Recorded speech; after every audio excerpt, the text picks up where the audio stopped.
Hello again, Internet. This is Caleb. I'm Bill. Bales. From Calderwood Percussion Instruments, and welcome to part 4 of our My Pits to Pits video series. We're back in the shop. You've seen us prep and finish the shells. If you missed our trip to Zildjian, you can catch it right here.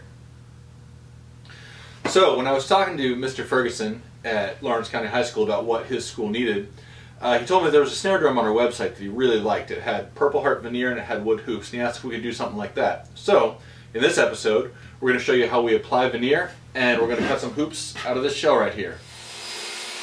The hoops are made from 15-inch 12-ply shell stock. Using our table saw jig, they are cut to a depth of 1 1/16 inches. Truing gives us a flat edge and removes any tooling marks left by the saw blade. We're using a tempered glass tabletop we found on Craigslist for $20.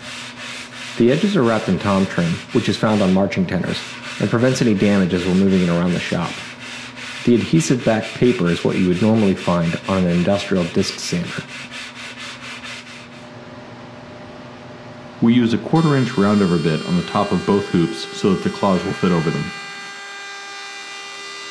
We use a 3/16 inch rabbiting bit with a bearing to cut a channel in the inside of the hoops. The head will be recessed in this channel, concealing the aluminum ring. Little trivia for you, that aluminum ring is called the flesh hoop. Gross, but true. To create the snare pass, we drill start and stop holes at the drill press using a 1/4 inch Forstner bit. The slot is then cut at the small router table.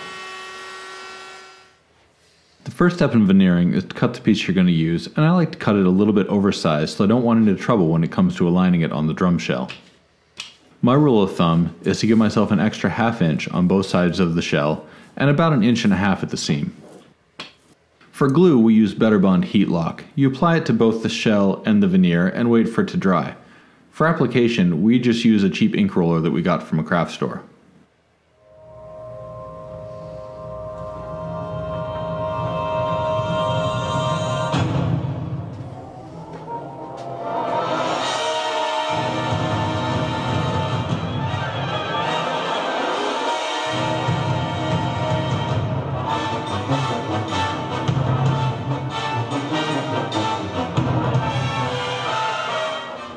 Once all the glue is fully dried, it's time to align the veneer on the shell.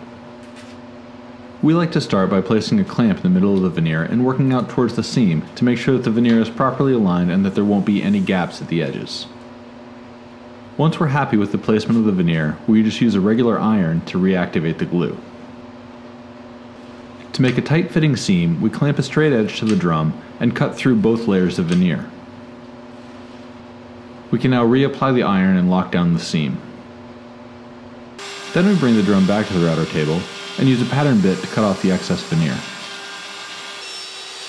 The last step of the process is to bring it back to the table saw to square up the edges and cut the drum to its final depth. The wooden hoops are sanded up to 220 grit. Any sharp edges are eased over by hand. The veneered drum is sanded up to 320 grit.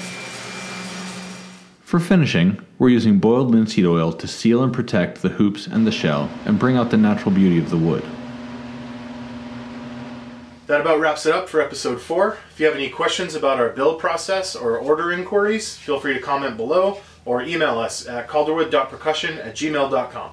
Next time we'll be doing layout, drilling for the hardware, and cutting bearing edges.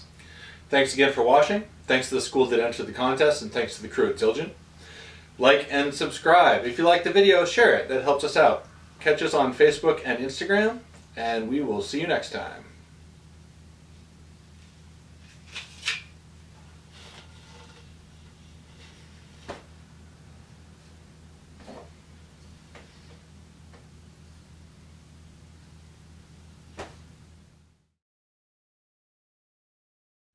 This order is like the evolution of the beard.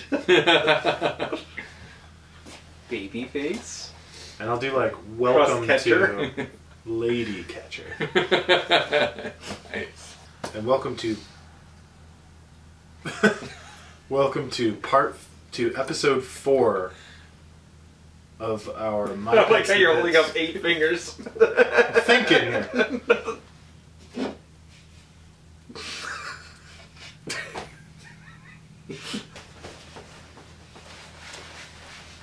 Get a handful of sawdust.